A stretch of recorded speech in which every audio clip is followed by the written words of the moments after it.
গণপরিবহনে নারীদের নিত্যদিনের ভোগান্তি আর নিরাপত্তাহীনতার চিত্র বদলাতে রাস্তায় নেমেছে পিঙ্ক বাস। বিআরটিসির এই বিশেষ বাসের সবচেয়ে বড় চমক, চালক থেকে শুরু করে হেলপার পুরো বাস পরিচালনার দায়িত্বে রয়েছেন কেবল নারীরাই।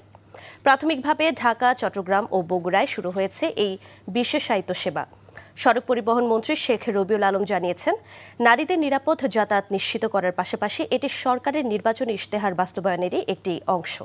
বিস্তারিত জানাচ্ছেন নাহিদ প্রিন্স। গাদাগাদি ভিড়, বাসে ওঠার তীব্র প্রতিযোগিতা আর দরজা দিয়ে ঠেলাঠেলি করে ওঠা, গণপরিবহনে নারীদের এটি নিত্যদিনের সংগ্রাম। এই ভোগান্তি কেবল সিট না পাওয়ার মাঝেই সীমাবদ্ধ থাকে না, পদে পদে যোগ হয় নানা ধরনের হয়রানি আর নিরাপত্তাহীনতার শঙ্কা। নারীদের যাতায়াতের এই চিরচেনা দুর্ভোগ আর শঙ্কা দূর করে নিরাপদ যাত্রার স্বস্তি নিয়ে ব্যস্ত নগরীর উদ্দেশ্যে ডিপো ছাড়ছে একের পর এক পিঙ্ক বাস। এই বাসের সবচেয়ে বড় চমক, এর স্টিয়ারিং ধরা থেকে শুরু করে যাত্রীদের টিকিট চেক করা বা দরজা সামলানো, সব দায়িত্বেই রয়েছেন কেবল নারীরা। অবশ্যই এগিয়ে যাব, অনেক ভালো হয়েছে, ভালো লাগতেছে যে আমি এই গাড়ি চালিয়ে আর কি নারী যাত্রীদেরকে সেফটিভাবে আর কি তাদের জায়গায় পৌঁছায় দিতে পারবো। আজকে মহিলা বাস সার্ভিসে মহিলা চালক হিসেবে আমি এখানে অংশগ্রহণ করতে পেরে আমি খুবই আনন্দিত।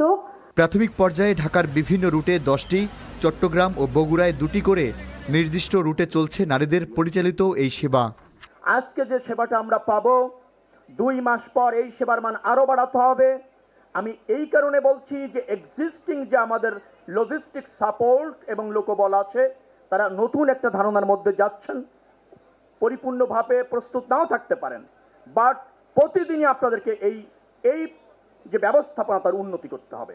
সংশ্লিষ্টরা বলছেন, গণপরিবহন খাতে যেখানে নারী কর্মীর উপস্থিতি একেবারেই নেই বললেই চলে, সেখানে পরিবহন ব্যবস্থায় নারীদের অংশগ্রহণ ও নিরাপত্তার নতুন মানদণ্ড তৈরি করবে এই pink bus. Nahid Prince, NTV news, Dhaka.